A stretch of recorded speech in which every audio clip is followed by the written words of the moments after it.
Granthra Srimad Bhagavatam, Canto 10, Chapter 75, entitled Duryodhana Humiliated, Text 37. Translation: bewildered by the illusions created through Maya Danav's magic, Duryodhana mistook the solid floor for water and lifted the end of his garment. And elsewhere, he fell into the water, mistaking it for the solid floor. There is no purport to this verse. Om Jnanatimidandhasya Jnananjanishalakaya Chakshurunmilitam Yena Tasmai Shri Gurave Namaha Nama Om Vishnupadaya Krishna Presthaya Bhutale Srimate Bhakti Vedanta Swami Iti Namine Namaste Saraswati Deve Gauravani Pracharine Nirvishesha Shunyavadi Paschatya Desha Tarine Vancha Kalpatarubhyascha Kripa Sindhubhya Evacha Patitanam Pavanebhyo Aishnavebhyo Namo Namaha. Jai Shri Krishna Chaitanya Prabhu Nityananda Shri Advaita Gadadhara Shri Vasadi Gaura Bhakta Vrinda. Hare Krishna Krishna Krishna Hare Hare Hare Rama Rama Rama Hare Hare. Hare Krishna. So today morning I'm discussing the third and the last session of the topic of if God's will is supreme, then how do we have free will? How do we reconcile human will and divine will? So in the first session I talked about how Krishna determines not our actions but the scope of our actions. Just as the wind, its area of movement is determined by the sky. So God is the cause of all causes but not the cause of all effects. The effects are determined by how individuals use their free will. And then in yesterday's session I talked about when we act, there are three factors involved. There is God's will, free will and evil. Now, evil is not some malevolent being existing outside and independent of God. Evil is simply the accumulated impressions of the kind of actions that we have done in the past, which keep prompting us again and again to repeat those actions. So, today I'll focus on the theme of how Krishna frees our free will. How Krishna frees our free will. We have free will, but in the first session I differentiated between free will and freedom. Everyone has free will. Even prisoners have free will. But they don't have freedom. They don't have the scope to execute their free will. Now most of us are not in physical prisons. But all of us are conditioned. And conditioning is like a psychological prison. A psychological prison in which we are impelled to desire and act in particular ways, often ways which are detrimental to our best interests. So, as souls, we have been given free will, but this free will gets conditioned by how we act. Yesterday I gave the example of how our mind is like a software. And if somebody has repeatedly visited a website, say like Bollywood.com, again and again, then even if they now want to visit Bhagavad-gita.com, if they type B, immediately the Bollywood.com comes as a complete in the browser. So now when we are trying to practice bhakti, but still our worldly impressions keep coming to us as propositions for repeating the acts of worldly indulgence that we have done. And the mind's propositions come not only as desires, as temptations to enjoy the world, they also come as fears. This will go wrong, that will go wrong, that will go wrong. On the spiritual path, when we are trying to move, basically there are two forces which can distract us. One is temptation. Oh, you'll get so much pleasure, why are you doing this? Just give this up. And the other is tribulation. You'll get so much trouble if you continue this. Just give this up and then you'll be free from the trouble. Practicing this is causing you so much trouble. So now, when both these are coming, these prompt us, almost we could say push us to act in particular ways. So we're discussing this in the context of Duryodhana's defiance of Krishna's will. Time and time he defied Krishna, and finally he defied Krishna when he refused to accept Krishna's proposal for peace when he had personally come to Hastinapur. So now, in this particular verse, the genesis of Duryodhana's antagonism towards the Pandavas is being talked about. So, there's a saying, pride comes before a fall. And this is literally illustrated in this particular pastime. So, for Yudhishthir, the Mayadana had made a magnificent palace in which there were many illusory displays. So some places the floor was so smooth, it appeared like there was water over there. And normally if the floor is wet, if our cloth is touching the ground, sari or dhoti or whatever, then we might just lift it a little bit so that it doesn't get wet. So now Duryodhana is walking along, lifting up his cloth, and actually there was no water over there. So when he realized there was no water, he felt embarrassed. And then as he was walking along, he felt his normal ground and it was water and he slipped and fell. And when he fell, yes, falling down in public is not a very pleasant thing. And especially if he fell down because we are not able to pursue things properly, that might be a little funny. But for him, it was not funny. It was humiliating. You say, okay, sometimes you fall down. Are you hurt? He says, nothing except my pride is hurt.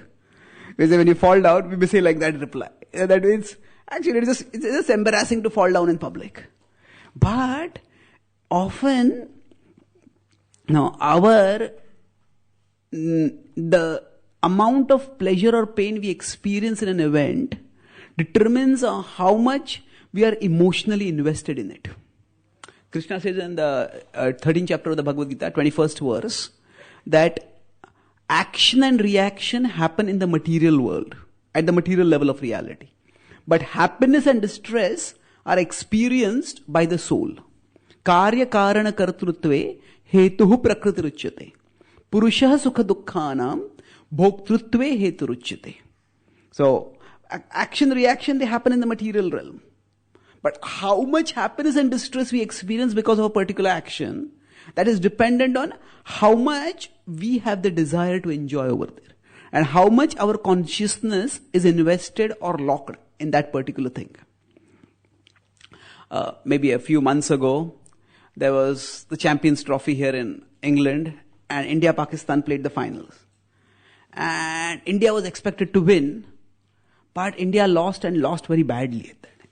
So one boy, after that, told me, India, that 3 nights after that I couldn't sleep.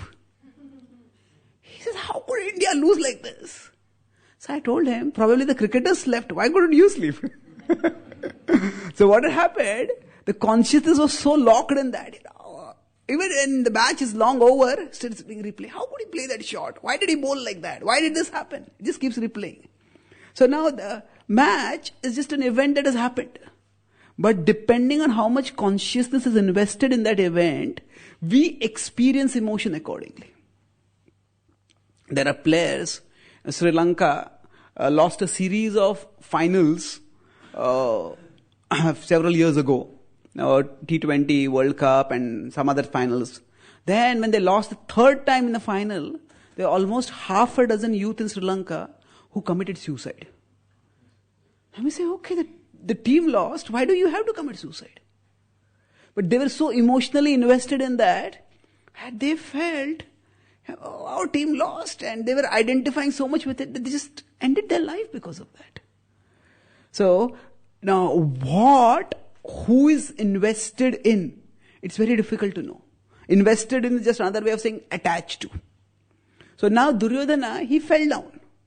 But at that particular point, he was hugely invested in trying to prove his prestige and his greatness to everyone. Duryodhana was born slightly after Yudhishthir. But Yudhishthir lived in the forest with Pandu. So Duryodhana was expected to become the king, because nobody knew whether Pandu was going to come back or not, his sons were going to come back or not. So he became, in what today's language you might call, because he was going to be the king, everybody pampered him, he was the center of the attention. So he became what you could call a spoiled brat. And he had an entitlement mentality. I am going to do an heir, I deserve everything. But when the Pandavas came back, and Yudhishthir was so cultured, so virtuous, so respectful. So the Pandavas, they were Kshatriyas, but they grew up, especially in their formative years, in the forest, with the sages. So the oldest among the Pandavas was Yudhishthir. Yudhishthir lived for the longest among the forest sages and Brahmanas. So Yudhishthir had a very Brahminical way of conducting. And naturally, because he was so courteous and polite and respectful, he started winning the hearts of everyone. And in contrast, Duryodhana was insolent and impudent. And he started saying, all the prestige and attention I was getting, now Yudhishthira is getting that. So he already had that insecurity and envy towards Yudhishthira. And now when Yudhishthira performed the Rajasuya Yajna, and he was acknowledged as the emperor of the world, he was already seething with envy. And on top of that, when he was trying to, you think you are so great, I am also great. So at that time, when he fell down, it was not just a physical fall for him. That physical fall represented the finality of his humiliation, the completeness. He was humiliated because people loved Yudhishthir more. He felt humiliated because Yudhishthir had more wealth. He felt humiliated that Yudhishthir and the Pandavas had got the hand of Draupadi. He felt humiliated in many ways, but now, in front of the Pandavas, in their house, when he fell down, it was unbearable. So, small things are not necessarily small things if we are hugely invested in those things. So because of this, what happened was, Duryodhana, he just came, somehow I have to get back at the Pandavas. And that's how he conspired to have all of the property robbed, Draupadi dishonored. He felt, I was humiliated, so then I have to humiliate the Pandavas. And for him, humiliating Draupadi, dishonoring her, was the way to get back to the Pandavas. It was not just lust over there, it was also a power game when he tried to dishonor Draupadi. But, it was not that the Pandavas intentionally were trying to humiliate him. He just fell down over there. There's no intention. Whereas when he tried to dishonor Draupadi, it was completely intentional and malicious. So, it is said that hurt people hurt people. When people are hurt, then they hurt others. But when we are hurt, at that time, if we don't process our emotions properly, then our reactions become excessive. Yes, Duryodhana was hurt. And, in India, there is a whole school of thought which tries to overturn the traditional narratives. So I was in South India and I met one person. He says, I belong to the RPC. I said, what is RPC? He said, it's the Ravana Protection Committee. What do you mean Ravana Protection Committee? He said, actually Ravana was a good person. But somehow these devotees of Ram have demonized Ravana. So we are going to protect the good name of Ravana. Now, so similarly, there are some people who try to portray that actually Duryodhana was not a bad guy. So they try to say that actually when Duryodhana fell down, so there are some dramatized renditions of the Mahabharata, which often spice things up with fictional ideas. So in a popular rendition of the Mahabharata, which is not true, there they depict as if when Duryodhana fell down, Draupadi said, Andhe ka beta andha. And the blind man's son is blind. Now Draupadi never said such a thing. There's absolutely no mention in the Mahabharata of that. And if you look at the overall Mahabharata, her character is also not like that. She is an aggressive lady, but she's not a vengeful lady. She's not a woman who takes pot shots at others. So there everybody laughed, but it was humorous. It was not malicious. But because he was so insecure, he took that laughter as everybody laughing at his humiliation. But the point I'm making is, this was a small incident of hurt, but he made it very big. And he used that as a justification for getting back at the Pandavas.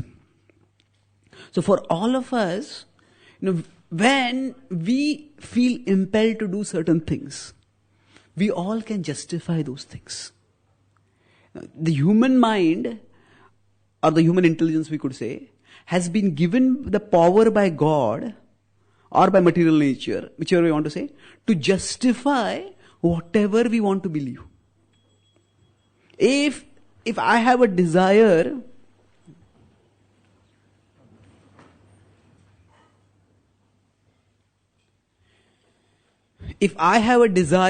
to believe something, and I strongly want to believe it, then I will find some reason here, some evidence there, and I will somehow justify my belief. Now, whether that belief is based on facts or not, that is secondary. Even in science, which is considered a very objective branch of knowledge, actually there is a lot of subjectivity in which theories are accepted as laws and truths, and which are not. Thomas Kuhn is a famous philosopher of science who wrote a book, The Structure of Scientific Revolutions. And there he talks about how there's a lot of extra scientific factors that are involved in which theory gets accepted. So another social critic, he said, the theories that we like, we call them facts. The facts we don't like, we call them theories. So, now this is not to demonize science, is not to minimize science also. But the fact is that even in science, we can believe whatever we want to believe. And we can come up with evidence to support that idea. So, the human intelligence has been given that faculty. So, actually, if we look at the existence of God itself, if we objectively look at the world, the case for God is persuasive. There's a lot of order and harmony in the universe. And that order and harmony points to some higher intelligence. However, there are also patches of disorder in the world. And somebody who wants to disbelieve in God, they will just look at the things that seem to be disorderly. And they say, no, how can God be there? How can God be there? So if we say that the rains are arranged, just see this magnificent system for arranging rains. The sun evaporates water, forms clouds. Now a cloud is like a mobile, seamless, leak-proof water tank, which is made of aircraft-proof technology. And whole aircraft can go through it, nothing happens to it. Even the designers of the Twin Tower could not make aircraft-proof technology. But now so this magnificent design is indicative of some higher intelligence. But atheists will say, okay, if rain were designed for us so that we can have water, then why does it rain on the oceans? Well, it rains on oceans so that atheists can ask this question. So, if we go to a house where there are 100 rooms and 99 rooms are very clean and one room is disorderly, then we can look at either the one disorderly room and say, there is nobody looking after this room. Or we can look at 99 rooms which are orderly and say, there must be someone looking after the room. And there must be some other reason why this room is disorderly. So the point is that we can look at the order in the universe and take it as pointing towards God. And it's a persuasive case. But it is not a decisive case. It's persuasive but not decisive. Why? Again, Krishna has given us free will. And if the free will to either serve God or to turn away from God. And if he made the evidence for his existence totally intellectually compelling, then we would not have the free will to defy him. We would not have scope to execute the free will. So there is some justification for people who want to reject God's existence. So similarly over here, Duryodhana, he got his reason for getting at the Pandavas. He said, justify it.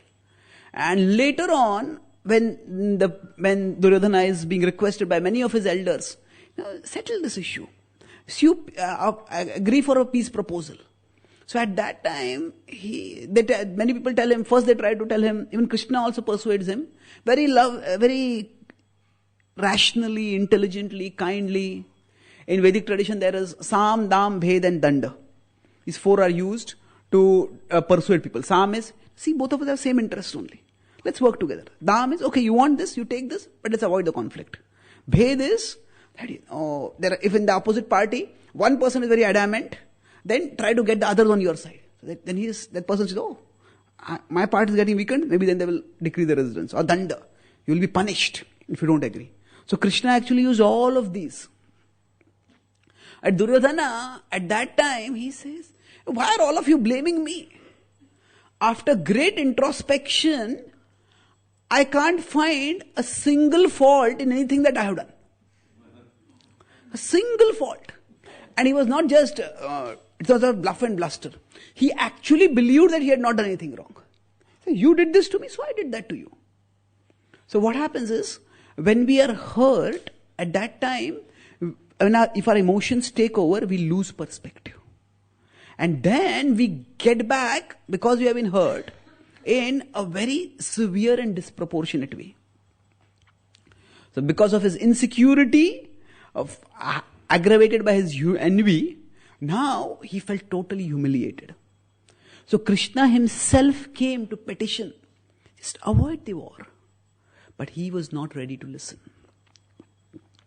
So actually, this incident is very indicative of how much God wants us to use our free will well.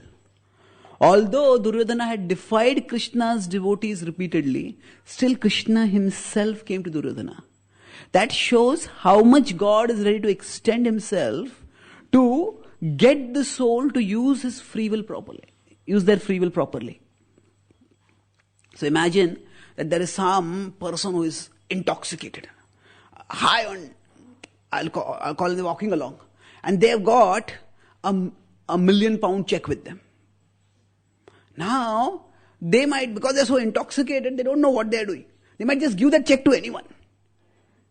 And now, if we are their well-wishers, and at that time we see, hey, this person's got this £1 million check, then we will try to talk with them in some way to somehow gently persuade them so that they hand over that check to us. And then if they handed over that check, we can keep it safely, and then when they're sober, they can use it productively. But if we can't persuade them somehow, then they are going to squander that £1 million without even knowing what they have lost. Because they're just drunk right now. So all of us are conditioned souls, and our conditioning is like our intoxication. We are like that intoxicated person. And the £1 million check is our free will. Our free will is our most valuable possession. Even if somebody eventually earns £1 million or £1 billion or £1 trillion, it is because they use their free will intelligently to earn money. And ultimately, it is when we use our free will properly that we attain eternal life, that we attain eternal love for Krishna, and we get eternal joy thereof.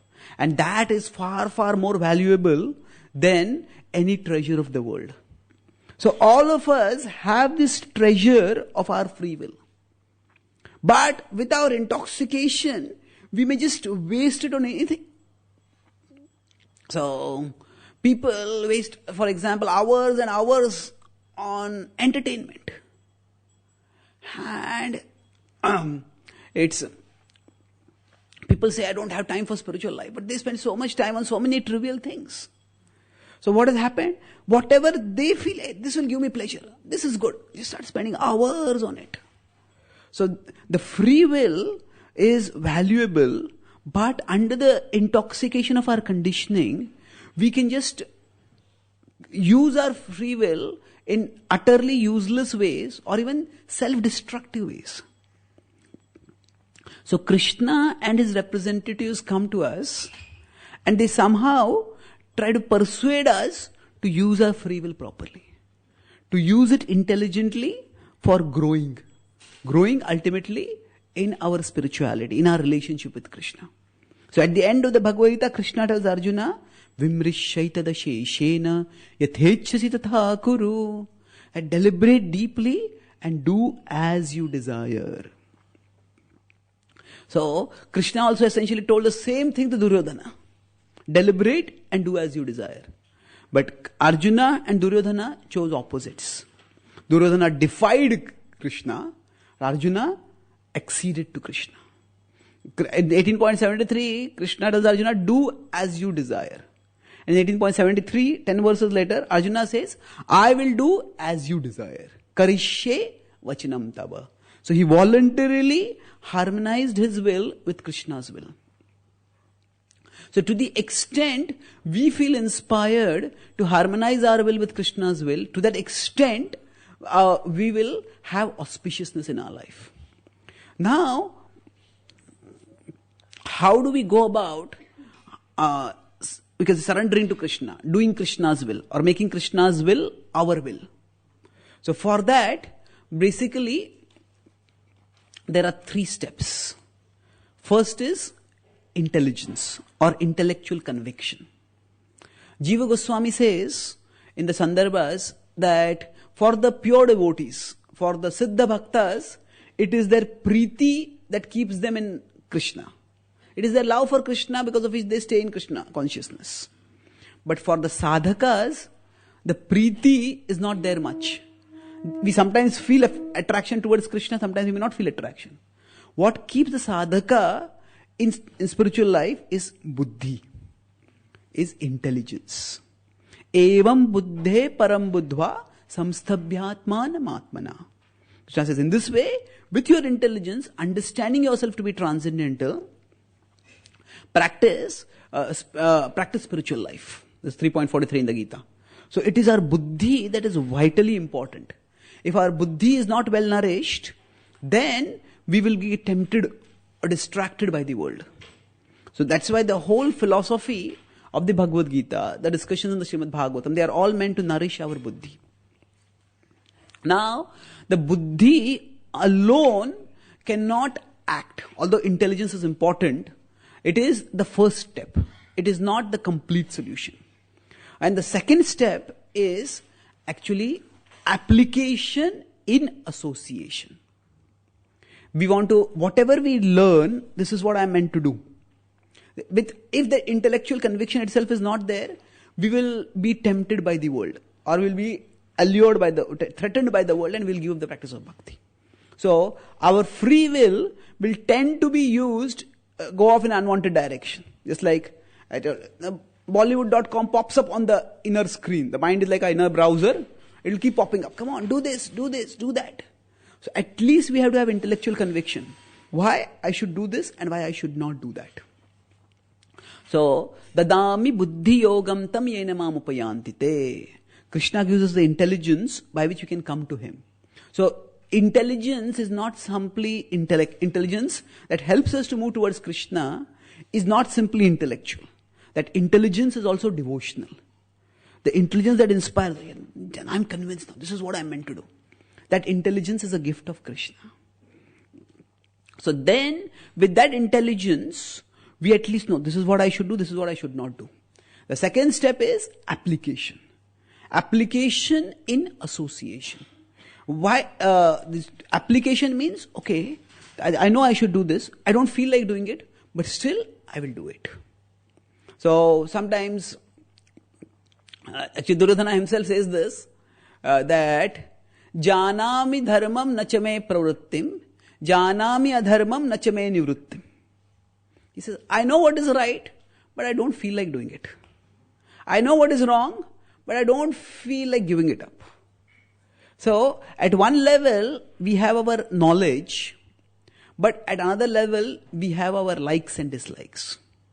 So, raga dvesha vimuktaistu vishayan indriyaischaran atma vashair vidheyatma prasadam adhigachiti. Krishna says, the attachment and aversion will be there, but don't get carried away by it.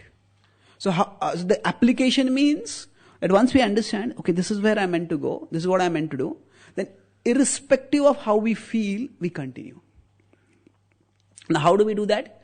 So, determination means that we keep our intention above our emotion.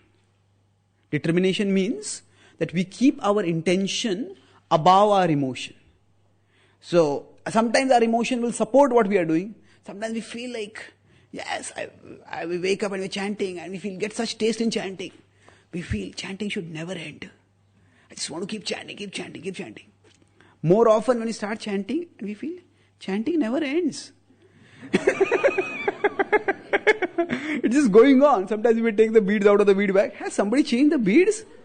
Instead of 108, are there 1008 beads over here? The round is not getting over only. So, sometimes our emotions will work for us in our bhakti, and sometimes our emotions will work against us. So, we keep our intention above our emotion. How do we do that? Keep our intention. That's the test of application, which requires determination, is that we keep our intention above our emotion. So, how do we do this? By seeing that just as we have an outer environment in which the weather is not in our control, similarly, we have an inner environment in which also the weather is not in our control. Some days it may be very cold, some days it may be very hot. Now, we acknowledge it is cold, it is hot, but it is not that just because it is cold or it is hot, we stop doing the things that are important for us to do. Just because it is cold, I will not cook, I will not go to office, I will not do this, I will not do that. Now, if we started waiting for the weather to be good to do the things that are important in our life, we would never do them. Most of the time, we would not do them. So, just as we acknowledge the weather, but we don't let the weather alone determine our actions.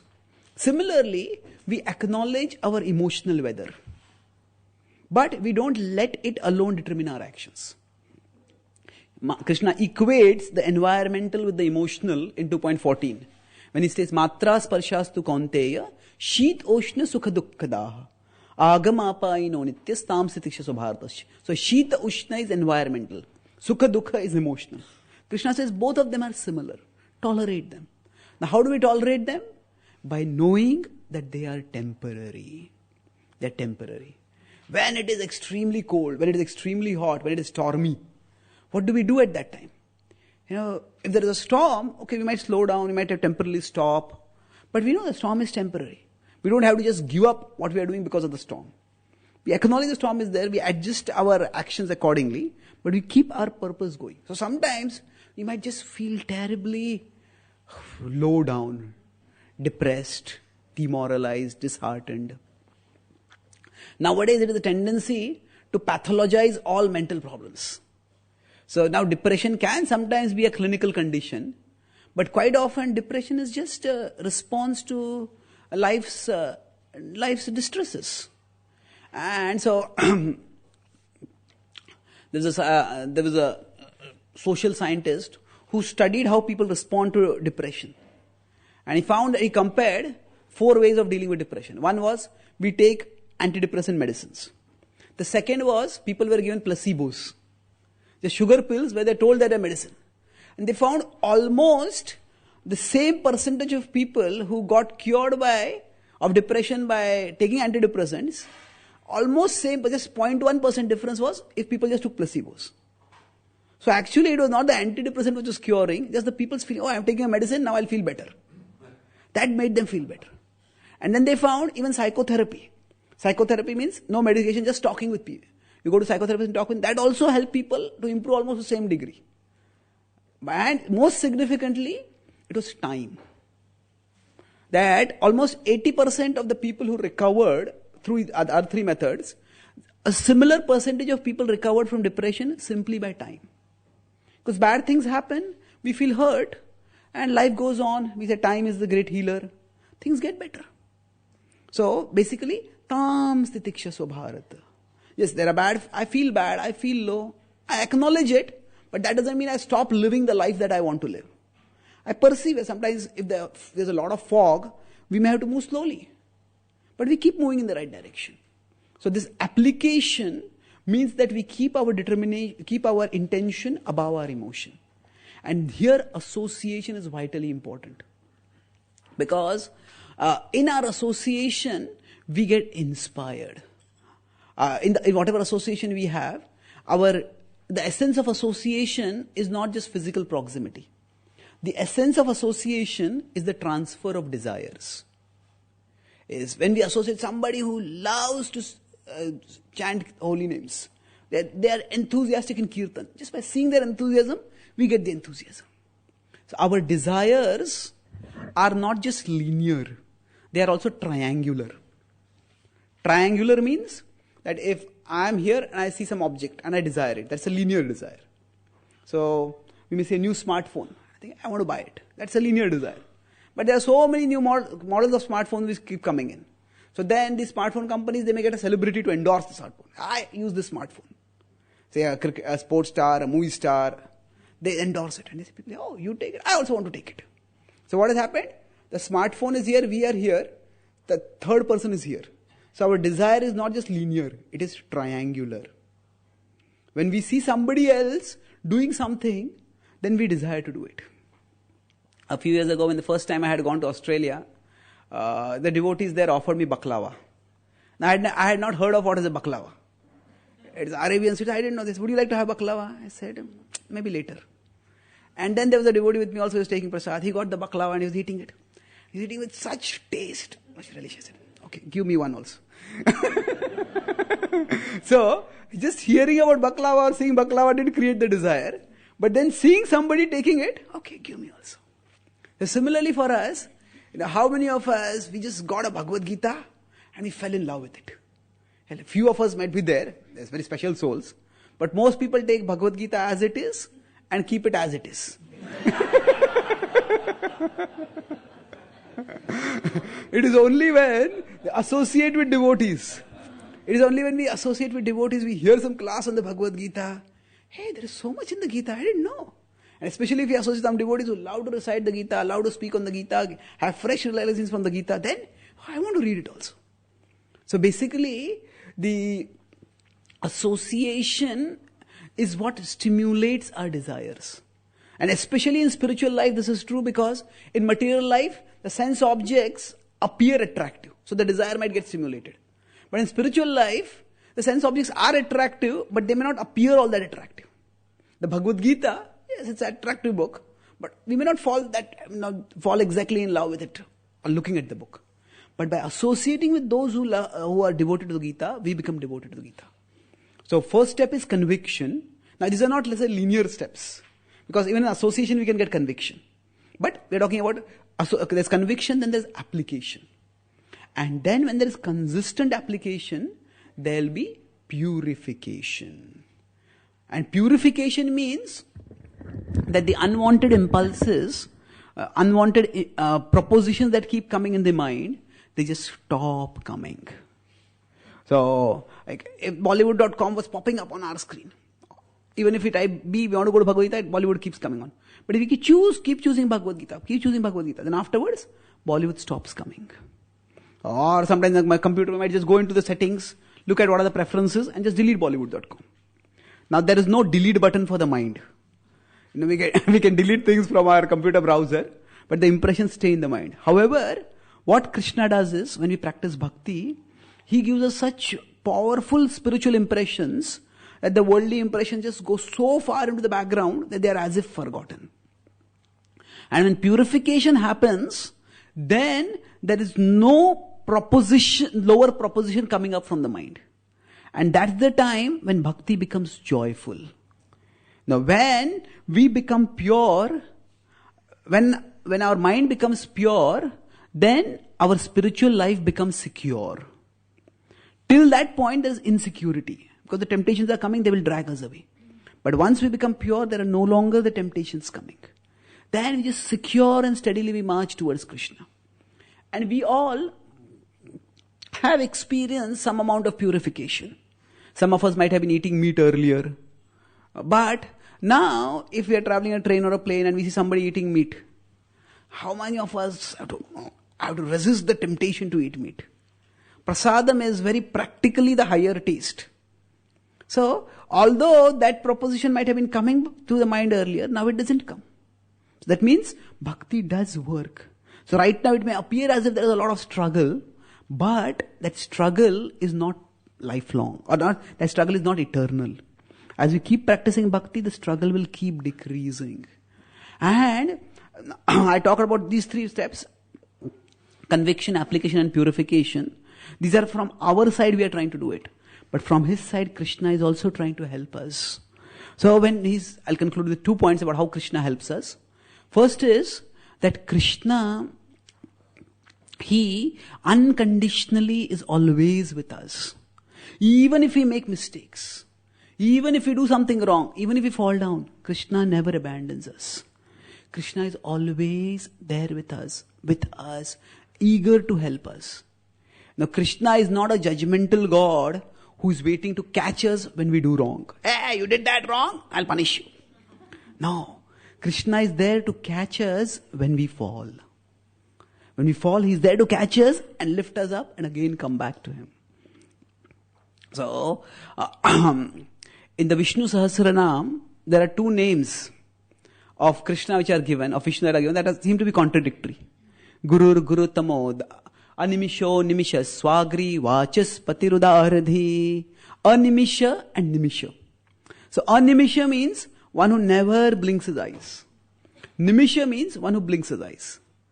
So why are 2 contradictory names used? Baldev Vidyabhushan has written a commentary on the Vishnu Sahasranam, the 1000 names of Vishnu. And there he says, that Animisha means that if a devotee is trying to serve the Lord unblinkingly notes even the smallest service that is being done. And he says if a devotee somehow commits a mistake while doing service, while serving him, then the Lord blinks his eyes and overlooks the mistake. The Lord blinks his eyes and overlooks the mistake. So he gives the example that the example is Putana. When she came to kill Krishna, Krishna just saw that, oh, she has a maternal mood, she has come to offer her milk to me. Krishna closed his eyes. Because she had malevolent intention, she got the reaction, she lost her body. But she got the kingdom of God. So Krishna delivered her. At one time when Krishna had come to meet the Pandavas, at Hastinapur, Krishna was cutting some fruits and the knife slipped from his hand and his hand got cut, finger got cut. So Draupadi was nearby. When she saw that, she just came running and she pulled off a piece of her silk sari and started bandaging Krishna. And she was in anxiety seeing the blood. But Krishna was just calm and smiling. He said, Draupadi, you have given me this sari, I will remember and repay you. And when did he repay her?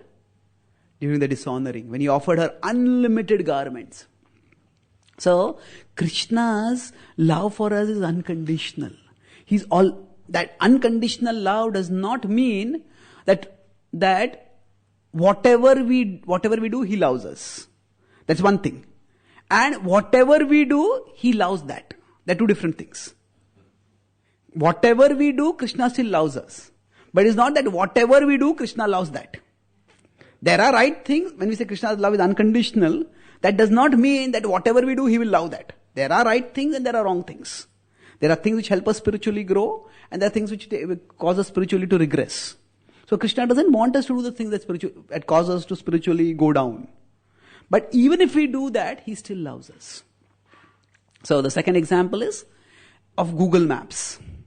Suppose we are going today morning, I came from Leicester here.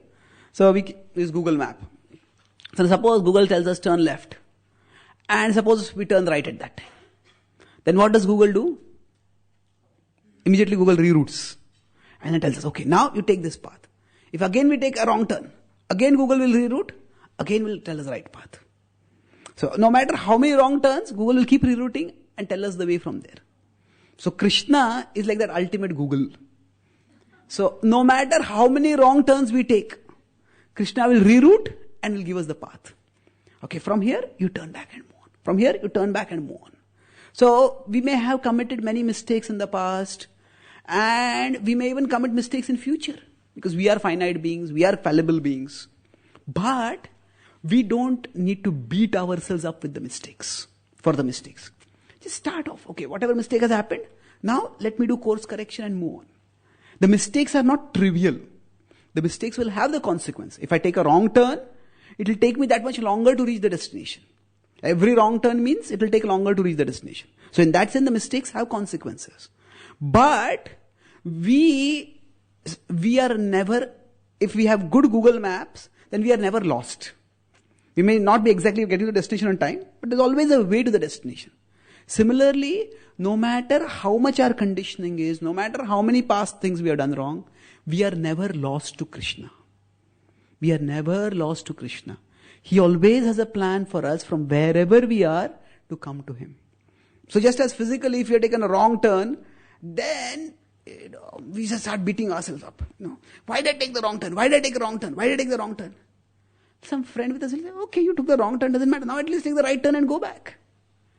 So similarly for us, even if we have done some things wrong in the past, even if our conditionings will make us do something wrong in the future, but still, right now, let us take the right turn. Right now, Krishna has a plan for us. And if we follow His plan, if we just try to serve Him to the best of our capacity, He will keep us on the track to Him. And in that way, from wherever we are, we can attain Krishna. That is the meaning of Krishna's inclusive, unconditional love. That even, He doesn't want us to commit mistakes, but even if we commit mistakes, still Krishna loves us. How does Krishna free our free will? By giving us intelligence, intellectual conviction, by giving us the association, the facility to apply what we are doing, and by purifying our hearts. And most importantly, by always being with us, pointing to us the right choice. And if we keep making the right choice, even in a small way, we keep moving towards Krishna. And ultimately, these small steps, we just keep taking. One every day we just do a little bhakti. The process is evolutionary. It's a small, gradual process. But the result is revolutionary. The result is dramatic. Now, if we just keep practicing bhakti, our heart which is attached to the world will become attached to Krishna. And when our love for Krishna becomes greater than the love for the world, then Krishna will take us out of the world to His eternal abode. So I'll summarize. I spoke today about how Krishna frees our free will. I started by talking about Duryodhana elaborately, how because of his insecurity and envy and his entitlement mentality, he took a small hurt and made it disproportionate. So hurt people. And when we are hurt, our emotions make us lose perspective and we may become disproportionately malevolent. So for all of us, Duryodhana, Krishna is personally going to Duryodhana to try to persuade him to choose the right course of action. That demonstrates how much God wants each soul to use the free will properly. So the conditioned soul is like an intoxicated person with $1 million check. Somehow that intoxicated person has to be told to give the check to a trustworthy person, a well-wisher. So similarly, somehow Krishna tries to persuade us to use our free will properly. And how can we, if we understand we have conditionings which impel us in the wrong direction, how can we learn to use our free will properly? Right now, our free will is there, but it is conditioned. We are like in a psychological prison. But how do we free our free will? The first step is conviction. It is the intelligence, buddhi, that will keep us on the spiritual platform. At least by philosophy, understand this is what this is good and this is what I should do. This is not good, this is what I should not do. Then we have to apply it. Application requires determination. Determination means we keep our intention above our emotion. We acknowledge our emotions. I feel like doing it, I don't feel like doing it. But we treat our emotional situation like our environmental, ecological situation. It's like a weather. We modify our actions, but we don't let the weather determine our actions. And similarly, emotions don't have to determine our actions. And lastly, there's purification, where the unwanted promptings stop coming. Then, when when our mind becomes pure, our spiritual life becomes secure. And through it all, Krishna is there. Every small service that we do, he unblinkingly notes and rewards. And the mistakes that we make, he just blinks and overlooks them. So Krishna is like the Google map. No matter how many wrong turns we take, it reroutes and gives us the right path. So if we just, from wherever we are, whatever we may have done in the past, whatever we may do in the future, right now, we just try to serve Krishna. And if we keep taking small steps towards Krishna, according to what we can do right now, the process is evolutionary, but the result will be revolutionary. When, by the steady application of bhakti, our love for Krishna becomes greater than our love for the world. Krishna will take us out of the world to his eternal abode. Thank you very much. Hare Krishna.